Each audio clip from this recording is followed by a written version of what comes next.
Big TV భక్తి సమాచారం WhatsApp ఛానల్లో జాయిన్ అవ్వండి. అన్ని విశేషాలు ఎప్పటికప్పుడు తెలుసుకోండి. బిగ్ టీవీ ప్రేక్షకులకు నమస్తే.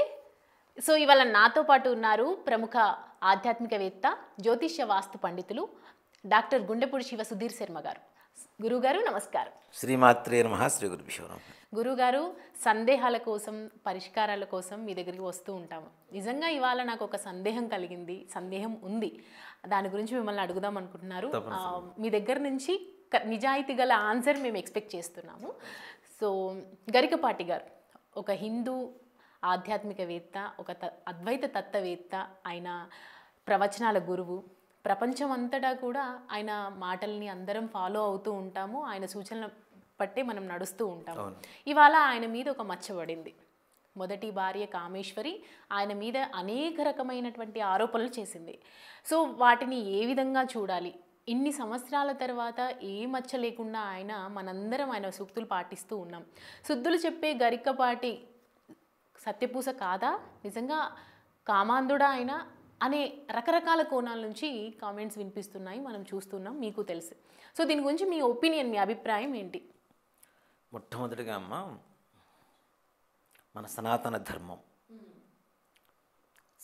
ధర్మం చాలామందికి అనేక రకాలుగా వాళ్ళ సంబంధించినటువంటి కోణాల్లో చూస్తూ ఉంటారు, చెప్తూ ఉంటారు.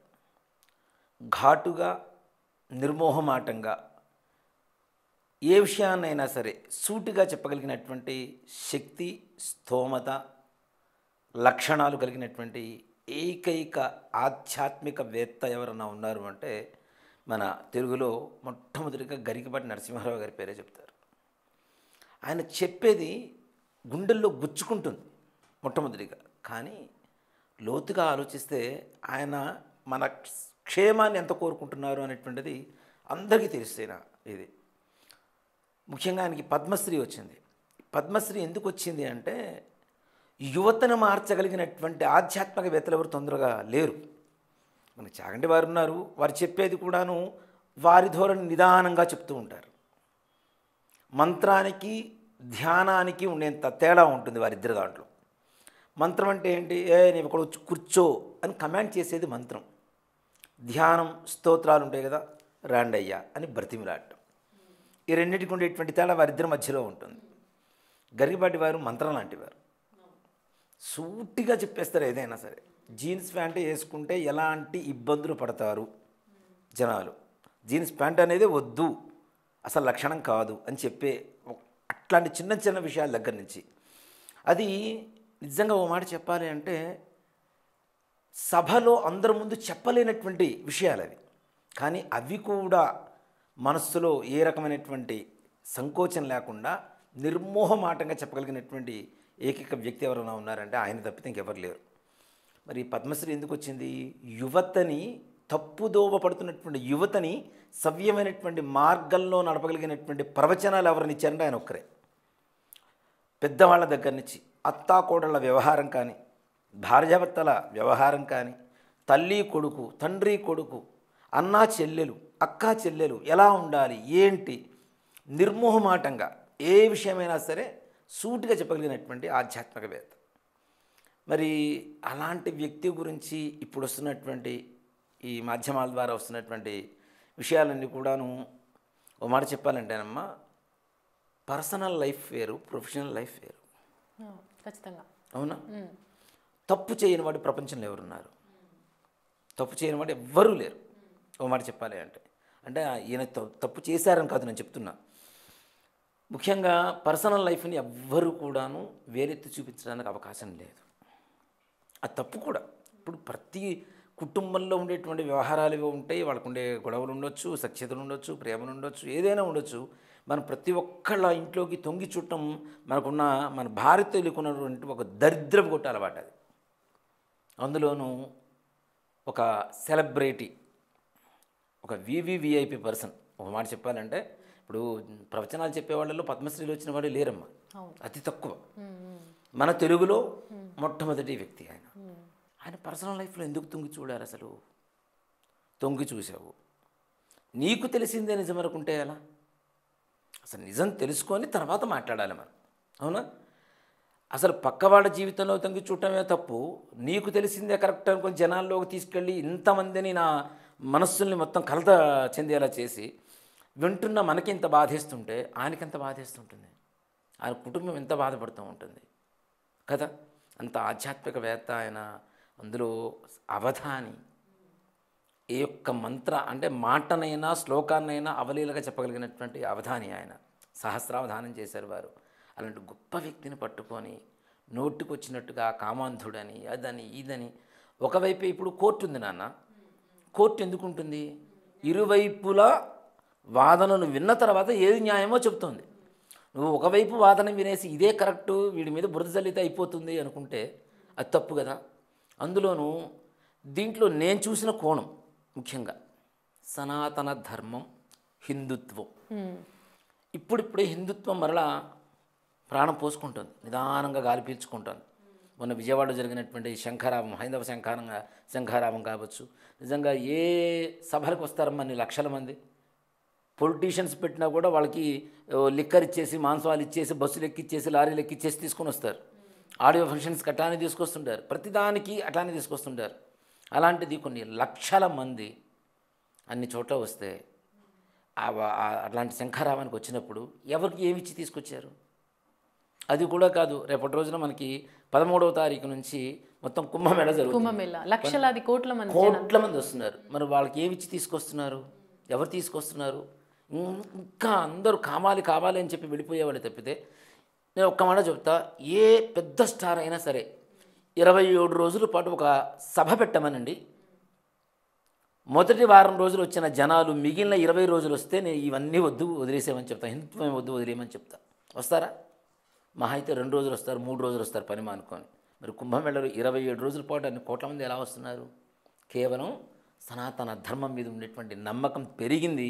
ఇప్పుడే ఉసురు పోసుకుంటుంది, మరలా గాలి పీల్చుకుంటున్న సమయంలో ఇటీవల కాలంలో మనకి గరికపాటి వారు చాలా ప్రాముఖ్యంగా ఉన్నటువంటి వ్యక్తి, చాగంటి వారు, ఇట్లాంటి వారు పెద్దవాళ్ళు ఎవరైతే ఉన్నారో వీళ్ళ వల్ల సనాతన ధర్మం మరలా నిలబడుతోంది అనేటువంటి ఒక ఆశ పుట్టిన సమయంలో ఆయన వ్యక్తిగత జీవితాన్ని వేరెత్తి చూపి ఇక్కడ నాశనం అవుతుంది ఎవరు?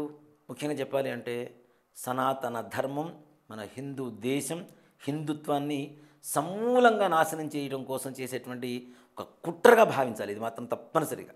అంటే ఇది ఒకవేళ కామేశ్వరి గారి మాటల్లో మనం విన్నాము అంటే ఆయన ఒక కామాంధుడు, మంచోడు కాదు, ఒక వంచ అన్నట్టుగా మాట్లాడారు. దీన్ని బట్టి చూస్తుంటే కొంతమంది అంటున్నారు అనమాట, ఇది రాజకీయ కుట్ర జరగవచ్చు, దీని వెనకాల ఇంకెవరో ఉన్నారు, ఆమె మాటలు కాదు, లేదంటే ఆమె వ్యక్తిగత ఇష్యూ మనకి అవసరం లేదు, కానీ ఇదంతా రాజకీయంగా చూస్తున్నారు అన్నట్టుగా మాట్లాడుతున్నారు. ఇదంతా నిజమంటారా? మరి అదేనమ్మా చెప్తున్నారు, రాజకీయ పరంగా ఆయన ఏం పొలిటీషియన్ కాదు. అవును, ఆయన ఎవరి జనం? హిందువుల జనం, హిందుత్వాన్ని నిలబెడుతున్నటువంటి గొప్ప వ్యక్తి. ఆయన నాశనం చేస్తే ఇప్పుడు రూట్స్ని కట్ చేస్తే చెట్టు బతుకుతుందా? బతకదుగా. ఇలాంటి వాళ్ళందరూ రూట్స్ని కొత్త కొత్త రూట్స్ తీసుకొస్తూ ఉన్నారుగా, వీళ్ళే కదా వీళ్ళందరూ కూడా. హిందుత్వాన్ని కూకడ వేళతో సహా పెకిలించి తీసేయాలంటే ఇలాంటి వాళ్ళ మీద బురద చల్లాలి. ముఖ్యంగా చల్లితే ఇలాంటి వాళ్ళు ఇంకోళ్ళు వచ్చినా కూడా ఎవరు నమ్మరు. ఆటోమేటిక్గా హిందుత్వం మొత్తం, సనాతనం మొత్తం సమూలంగా నాశనం చేయవచ్చు, వేరే మతాలు రాజ్యం ఏలవచ్చు. ఇది ఇలాంటి గొప్ప గొప్ప వ్యక్తులనే టార్గెట్ చేయాల్సిన అవసరం ఏంటి? ఎవరి జీవితంలో ఎంతమంది లేరు? ఇప్పుడు రెండో వివాహం చేసుకున్న వాళ్ళు లేరా? నిజంగా ఒక మాట చెప్పాలంటే గరికపాటి వారి కొడుకులు ఇద్దరు ఉన్నారు, శ్రీ గురజాడ గారు. వీళ్ళిద్దరు కూడా ఆయన కుమారులు కదా. ఆయన సొంత కుమారులా? కాదుగా, ఆయన అన్నగారి కొడుకులు. అవునా? అన్నగారు కాలం చేస్తే వాళ్ళ అమ్మగారు బ్రతిమిలాడి ఈవినిచ్చి మ్యారేజ్ చేసింది, వివాహం చేసింది ఆయనకి. ఆ సమయంలో మరలా సంతానం కలిగితే వీళ్ళ మీద ఉండేటువంటి ప్రేమ ఎక్కడ తగ్గుతుందో అని చెప్పి సంతానం కలలేదు. ఈయన మీద బురద చల్లుతుంది కదా, ఆవిడే ముందు వేరే వివాహం చేసుకున్నారు కదా ఈయనకంటే. ఈ లాజిక్ ఎవరు ఆలోచించలేదు.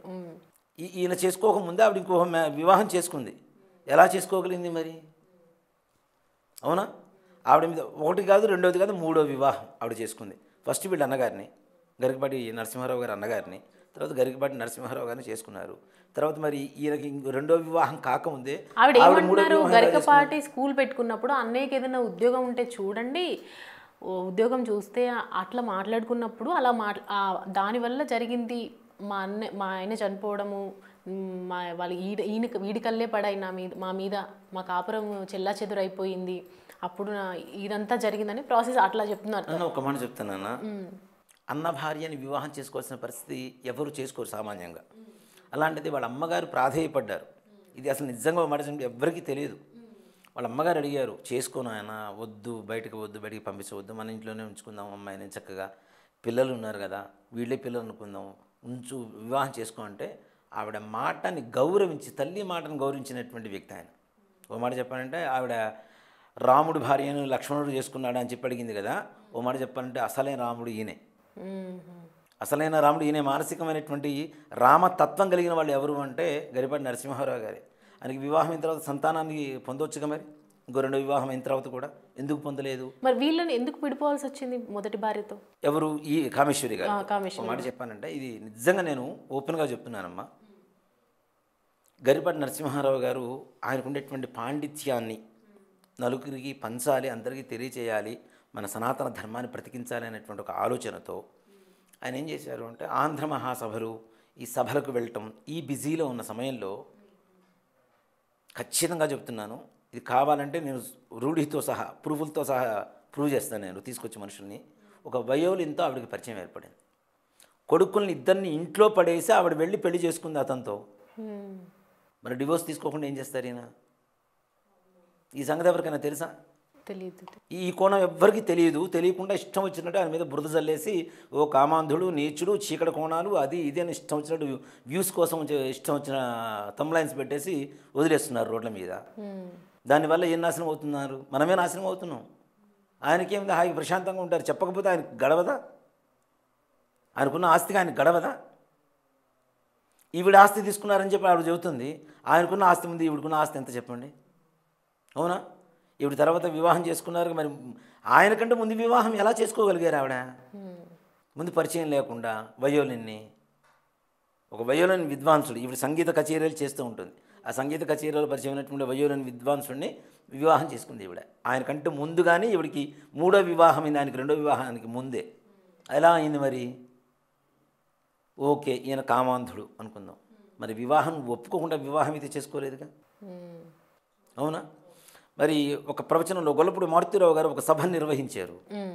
సభ నిర్వహిస్తే సభలో వీళ్ళిద్దరూ కలిసి ఉన్నారు. కామేశ్వరి గారు, గరిపాటి నరసింహారావు గారు సభలో కూర్చొని ఉన్నారు. కూర్చొని ఉన్నప్పుడు ఆవిడ వారంటే ఎంత ఇష్టమో, ఎలా ఉంటారో ఎలా చెప్పగలిగింది? మరి ఆయన అంటే ఇష్టం లేకుండా, ఆయన కామాంధుడు అని చెప్పి మాట్లాడుతుంది కదా, నీచుడు, ఆయన పేరు నోట్లో పలకడం ఇష్టం లేదు అని. ఆయన పేరు పలకాలి అంటే నరసింహారావు గారు కదా, నారసింహ శబ్దాన్ని పలికితే లోపల ఉండేటువంటి సకల పాపాలు నాశనం అవుతాయి. ఆ సంగతి తెలుసుకొని ఒకసారి ఆయన పేరుతో ఉన్న స్వామివారిని తలుచుకుంటే ఆవిడకుండే చేసిన పాపాలన్నీ కూడా పోతాయి. ప్రతి ఒక్కళ్ళు ఆడవాళ్ళు చెప్తే ఇది కరెక్ట్ అనుకుంటే తప్పు.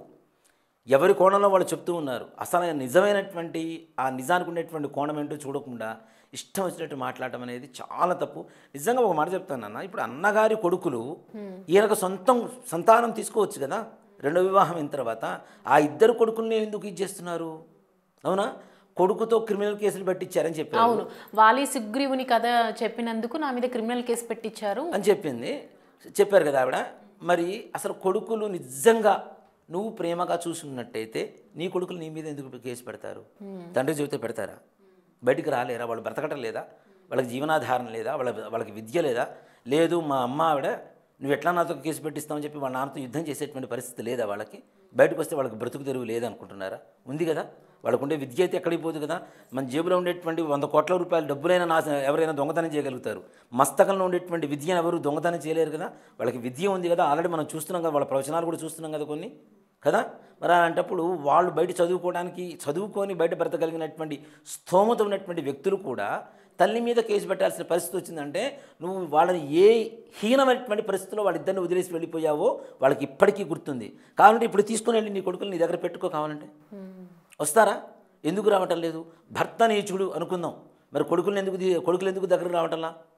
తల్లి ప్రేమకు మించింది ప్రపంచంలో ఇంకోటి లేదని మనం చదువుతూనే ఉంటాం. తల్లిని మించిన దైవం లేదని కూడా శాస్త్రమే చెప్తూ ఉంది. నగాయత్రేయ పరమంత్రం నమాతు పరదైవతం అని చెప్పి తల్లికి మించిన దైవం లేదు, గాయత్రి మంత్రానికి మించిన మంత్రం లేదని చెప్తున్నారు. మరి అలాంటి తల్లిని కూడా ద్వేషించేంత స్థాయిలో, అంటే తల్లి అనేటువంటి ఒక పదానికి కూడా కళంకం తెచ్చినటువంటి నువ్వు ఒక పెద్ద అంటే భారతదేశంలో ఉన్నటువంటి అత్యున్నతమైనటువంటి పురస్కారాన్ని పొందినటువంటి కొంతమంది హిందువుల్ని తప్పుదోవ పడుతున్నటువంటి హిందువుల్ని సరైనటువంటి దారిలో నడిపిస్తున్నటువంటి ఒక మహానుభావుడి మీద ఇన్ని సంవత్సరాల తర్వాత 2001లో నువ్వు బయటికి వెళ్ళిపోతే 2024 నువ్వు గొడవ చేయాల్సిన అవసరం నీకేంటి? 25 సంవత్సరాల 24 సంవత్సరాలు నాన్న, దాదాపు 23 సంవత్సరాలు 24 సంవత్సరాలు. ఇన్ని సంవత్సరాల తర్వాత నువ్వు ఎందుకు గొడవ చేస్తున్నావు? ఎవరు నీ వెనక ఉండి నడిపిస్తున్నారు?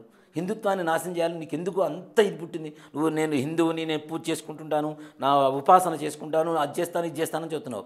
అంత ఉపాసన చేసేటువంటి అమ్మవారు నీకేం చెప్పింది? నువ్వు చేస్తున్న దేవుడు నీకేం చెప్పాడు? ఎదురువాడి జీవితాన్ని నాశనం చేయి, హిందుత్వాన్ని నాశనం చెప్పి దేవుడు చెప్పాడా?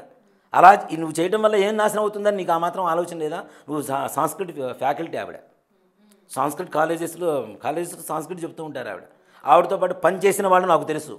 అంటే ఆవిడ గురించి మీకు సవివరంగా ఆవిడతో పరిచయం ఉన్నటువంటి వ్యక్తులతో నేను మాట్లాడిన తర్వాతనే మీడియా ముందుకు వస్తున్నాను. లేకపోతే ఇంతవరకు ఇదే ఫస్ట్ వీడియో నేను ఆయన వారి గురించి చెప్పడం కూడా. ఓ మాట చెప్పానంటే సవివరంగా ఆయన ఉన్న పరిస్థితి ఏంటి, ఆయన ఉన్నత భావాలేంటి, ఆవిడ చేసిన పరిస్థితులు ఏంటి, నిజంగా చెప్తున్నాను. నా పిల్లలు ఇద్దరిని కూడా వదిలేసి వెళ్ళిపోయింది ఆవిడ ఇంకో ఆయన వివాహం చేసుకోవడానికి. మరి అది తప్పు కదా? నువ్వు రోడ్డు మీద పడేసిపోయినప్పుడు ఆయన ఆదుకున్నాడు, సొంత కొడుకులాగా చూసుకున్నాడు. ఎంత అన్న కొడుకులు ఉన్నా సొంత కొడుకును ఇంకో కొడుకు కావాలంటే తీసుకోవచ్చు, లేదా కూతురు కావాలంటే పుట్టొచ్చు. కానీ వాళ్ళు ఎవ్వరూ వద్దు, వీళ్ళిద్దరి మీదనే ప్రేమ పోతుంది, ఇంకో కొడుకో కూతురు పుడుతుందని చెప్పి ఆ చేసుకున్న రెండు ఆవిడ చేతులు ఆవిడ కాళ్ళు కూడా దండం పెట్టారు. ఎవరైనా మాతృత్వాన్ని కోరుకుంటారు. ఆవిడ చాలా మంచివారు. మొదటి భార్య చెప్తున్నారు ఇప్పుడు కామేశ్వరి, తన భార్య గరికపాటి భార్య మంచిదే, నాకు పిల్లలిద్దరికీ ఆదుకుంది, అన్నం పెట్టిందని చెప్తుంది. ఆమె బాధ అంతా గరికపాటి గారి మీద. మరి ఈయన చెప్పకపోతే ఆవిడ ఆదుకుంటుందా? మనకొద్దు, మన ఇద్దరికి సంతానం ఉంటే బాగుంటుందని చెప్పి ఈయన చెప్తే ఆవిడ కాదంటుందా? ఏ ఆడవాళ్ళు మాతృత్వాన్ని కోరుకోరు చెప్పండి? అవునా? ఈవిడి కాదు, ఈయనకు కాదు, ఈయన అన్నకు పుట్టిన పిల్లల్ని ఈవ కొడుకుల్లాగా చూసుకోవడానికి గల కారణం ఎవరు? గరికపాటి వారేగా. వారు చెప్పకపోతే ఇది ఆవిడైతే చూసుకోదుగా. అవునా? మరి అలాంటప్పుడు ఆవిడ మంచిది, ఈయన చెడ్డవాడు అని చెప్పి ఎట్లా మాట్లాడతారు? చెప్పింది మూలం ఈయనే కదా, నా అన్న కొడుకులు నా కొడుకులే, ఏమనకు సంతానం వద్దు, వీళ్ళు ఉంటే చాలు అని చెప్పి వాళ్ళని చేశారు. ఇవాళ రోజున అందరూ మరి వాళ్ళు కూడా ప్రవచనాలు ఇస్తున్నారు. గురజాడ, శ్రీశ్రీ వీళ్ళు కూడా ప్రవచనాలు ఇస్తున్నారు. చక్కగా వాళ్ళ భవిష్యత్తు బాగుంది, వాళ్ళ జీవితంలో వాళ్ళు సెటిల్ అయిపోయారు హాయిగా.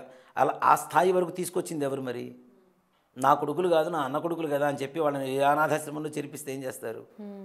అవునా కదా? మరి ఇంట్లో పెట్టుకుని ఇంత పెద్దవాళ్ళని చేసినందుకు మరి ఆయన ఎందుకు నువ్వు అగౌరవంగా మాట్లాడుతున్నారు? తప్పు కదా. అంటే అన్నీ తెలిసి కావాలని చెప్పి నా ఉద్దేశం అయితే ఇదేనన్నా, తప్పనిసరిగా హిందుత్వాన్ని దెబ్బతీయడానికి కొన్ని దుష్ట శక్తులు ఆవిడ వెనక ఉండి నడిపిస్తున్న సంగతి మాత్రం ఇక్కడ అవగతమవుతుంది, అందరికీ తెలిసిపోతుంది, అర్థమవుతూనే ఉంది. పర్సనల్ లైఫ్ని ఎవరు అసలు తొంగి చూడాల్సిన అవసరం లేదు. ఒకటి చెప్తానన్నా, నెగిటివ్లో కూడా పాజిటివ్ వెతకగలగాలి. అలాంటిది పాజిటివ్లో కూడా నెగిటివ్ వెతుకుతాము అంటే ఇంకెక్కడ అర్థం ఉంటుంది నాన్న? ఎవరికుండే బాధలు వాళ్ళకుంటాయి, ఎవరికుండే సమస్యలు వాళ్ళకుంటాయి. దాని కాకుండా ఆయన చెప్పే మంచి మొత్తం తీసి పక్కన పడేశారు.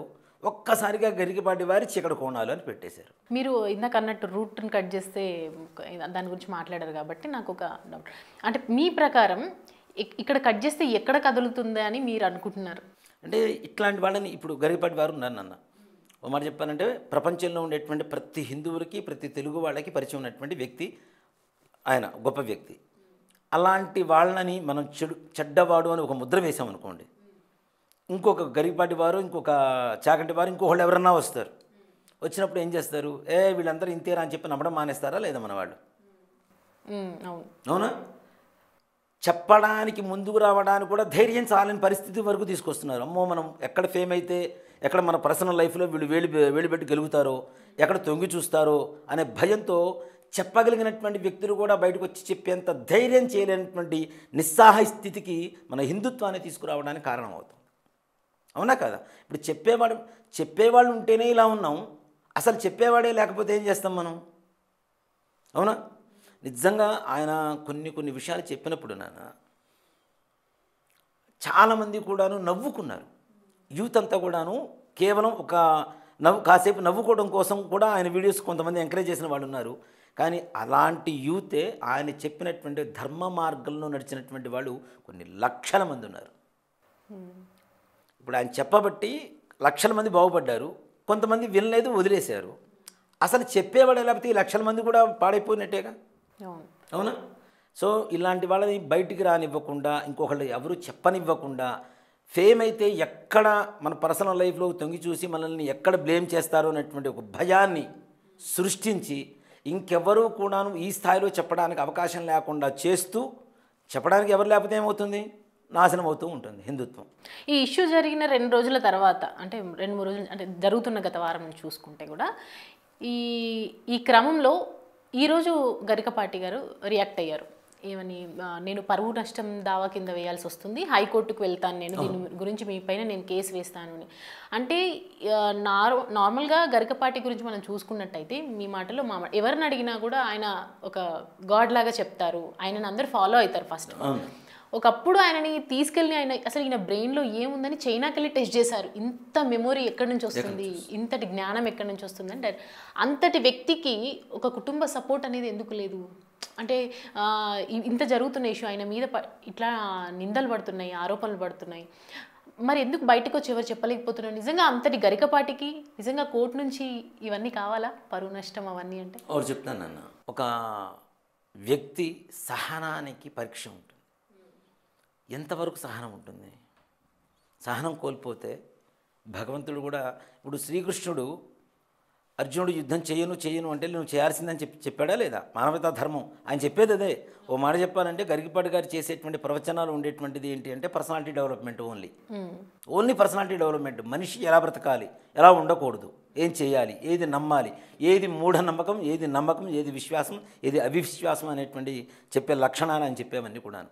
ఆ పర్సనాలిటీ డెవలప్మెంట్లో కూడాను ఇప్పుడు నేనే ఉన్నాను అన్న, సహనం సహనం సహనం, శాంతి శాంతి శాంతి శాంతి అంటాం. ఎంతవరకు శాంతి? మనం తింటుంది ఉప్పు కారాలే, బ్రతుకుతుంది కలియుగంలోనే. అవునా? ఆయన అపార్ట్మెంట్ తీసుకున్నప్పుడు అపార్ట్మెంట్ గురించి కూడా చెప్పారు ఆయన. అవునవును. ఎలా ఉంటుంది? గాల్లో జీవనం, పైన నీతి కాదు, కింద నీతి కాదు, పక్కన మంది కాదు, మేకు కొడితే పక్కవాడు వస్తాడని కూడా చెబుతూనే ఉన్నారు ఆయన. అది నిజం కదా. అంటే నిజాన్ని మాత్రమే చెప్పగలిగినటువంటి వ్యక్తి, అబద్ధం లేదు దాంట్లో. నిజంగానే మన మూఢ విశ్వాసాలు చాలా ఉంటాయి. మనం అది చేస్తే ఇది బాగుంటుంది, ఇది చేస్తే బాగుంటుంది, అది కూడా తప్పు, అది కాదు, అది మూఢనమ్మకం తప్పితే నమ్మకం కాదు అని చెప్పి నిర్మోహమాటంగా చెప్తూనే ఉన్నారుగా. హిందుత్వంలో ఏదైతే తప్పు ఉందో అది కూడా వేలెత్తి చూపించారు ఆయన. అలాంటి నిజంగా ఆయన ఎంత ధార్మికంగా ఉంటారో, కొంతమంది ఆయన దగ్గర ప్రవచనాలు చెప్పించిన వాళ్ళు నాకు చెప్పారు. కొన్ని సంస్థల వాళ్ళు డబ్బులు అడుగుతారు, తీసుకుంటారు ప్రవచనం చేసినందుకు. నిజంగా వాళ్ళు ధార్మికమైనటువంటి కార్యక్రమాలు చేసేటువంటి సంస్థే కనుక అయితే తీసుకున్న దాంట్లో సగం అక్కడే వెంటనే ఇచ్చేసి వస్తారు వారికి. ఈ సంగతి ఎంతమందికి తెలుసు? ఆయన అంత తీసుకున్నారు, ఇంత సంపాదించారు, అంత సంపాదించారంటే ఎవరు సంపాదించుకోకుండా ఉన్నారు నాన్న? ఎవరు సంపాదించుకోకుండా ఉన్నారు చెప్పండి? మరి ఈవిడెందుకు ఫ్యాకల్టీగా పనిచేస్తుంది ఇప్పటికీ కొన్ని కాలేజెస్లో? అవునా? ఆవిడ సంపాదించుకోవాలనేగా, ఉన్నది ఒక్కతే కదా, ఏం చేస్తుంది మరి? అవునా కదా? సంపాదించుకోవడానికి ఆయన ఒక ఉన్నత స్థానంలో వచ్చాడు, ఆర్థికంగా బాగున్నాడు అని చెప్పి ఆయన మీద బురద చల్లేద్దాం, ఆయన నాశనం చేసేద్దాం. నిజంగా ఇట్లానే ఒక ఆయన ఇట్లా ఏదో అమెరికాలో ఏదో జరిగిందని ఒక అవధాని గారిని ఇట్లానే బురద చల్లారు, ఆయన నాశనం చేశారు. ఈ రెండు ఈయన ఇప్పుడు ఉన్నత స్థానంలో ఉన్నటువంటి వ్యక్తుల్లో గొప్ప వ్యక్తి ఎవరంటే ఈయన పేరు తెలియని యూత్ ఎవరన్నా ఉన్నారా? గరికపాటి వారి పేరు తెలియని యూత్ ఎవరన్నా ఉన్నారా? పెద్దవాళ్ళ సంగతి తీసి పక్కన పెడదాం, పెద్దవాళ్ళకి గ్యారంటీ తెలుస్తుంది. చిన్న వాళ్ళకి ఎవరికైనా తెలియని వాళ్ళకి ఎవరన్నా ఉన్నారా? ఆయన రీల్స్ కూడా మళ్ళీ రీమిక్స్ చేసి చేస్తున్నటువంటి పిల్లలు లేరా, యూత్ లేరా? అంటే ఎంత హృదయాల్లో చొచ్చుకుపోయింది ఆయన మాటలు, ఎంత గుండెల్లో గుచ్చుకుపోయినాయి. అలాంటి వ్యక్తి మీద బురద చల్లడం ఎంతవరకు కరెక్ట్ అది కదా? ఆయన ధార్మికంగా ఉంటారు తప్పనిసరిగా. నేను ఆయన ఒక్కసారి కలిశాను పర్సనల్గా, ఎక్కువ మాట్లాడింది కూడా లేదు. మేము లక్ష దీపోత్సవం చేయడానికి వారిని ఆహ్వానించడానికి వెళ్ళినాం. ఆయన నిర్మోహమాటంగా చెప్తారు, నేను వస్తాను, సర్లేండి నేను వస్తానండి తప్పనిసరిగా, ఇట్లాంటి మాటలు చెప్పారు. నాయన ఆ తారీఖు రోజున నాకు వేరే ప్రవచనం ఉంది, నేను రాలేకపోతున్నాను, మా ఆశీస్సులు మీకుంటే తప్పనిసరిగా, ఇదే మాట అంతే, దాంట్లో అనుమానం లేదు. ఇంకోళ్ళు ఏం చేస్తారంటే వస్తానండి చూస్తాం తప్పనిసరిగా. మనం ఏం చేస్తాం, ఆయన వస్తున్నారని వెయిట్ చేస్తూ ఉంటాం కదా.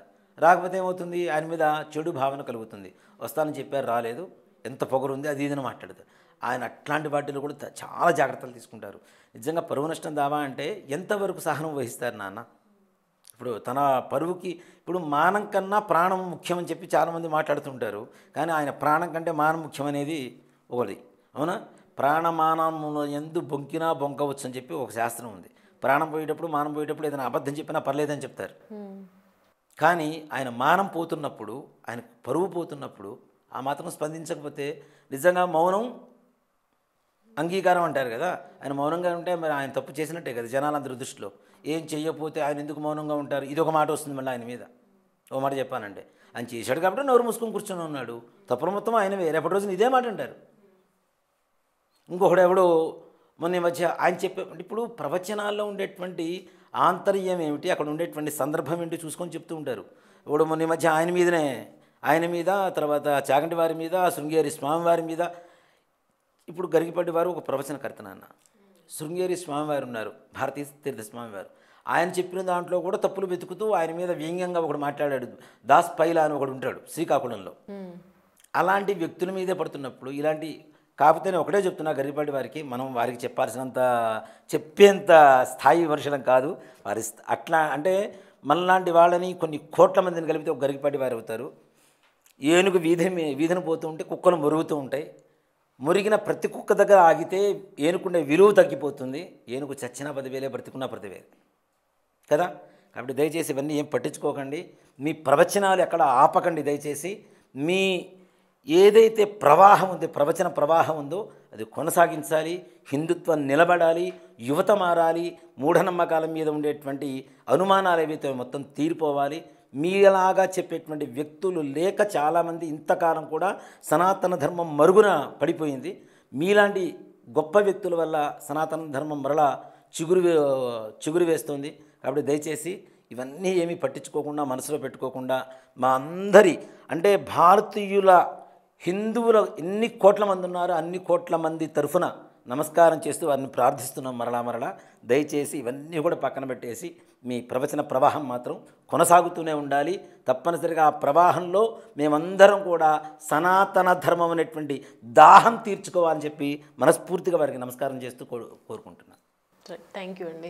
సో చూశారు కదా, గరికపాటి గారి గురించి, ఆయన మీద పడుతున్నటువంటి నిందల గురించి సుధీర్ శర్మ గారు స్పష్టంగా చెప్పడం జరిగింది. ఇదంతా కూడా ఒక దుష్ట శక్తులు ఆడుతున్నటువంటి నాటకం. హిందూ సనాతన ధర్మాన్ని నిలువున పాతాళానికి ముంచడానికి చేస్తున్నటువంటి ఒక ప్రయత్నం. అంతేకాని గరికపాటి మీద మాకు ఎన్నో సంవత్సరాల నుంచి చూస్తున్నాము, ఆయన గురించి మాకు తెలుసు, ఆయన గొప్ప వ్యక్తి అన్నట్టుగా ఆయన చెప్తున్నారు. సో ఇది. For more videos like this, subscribe Big TV channel.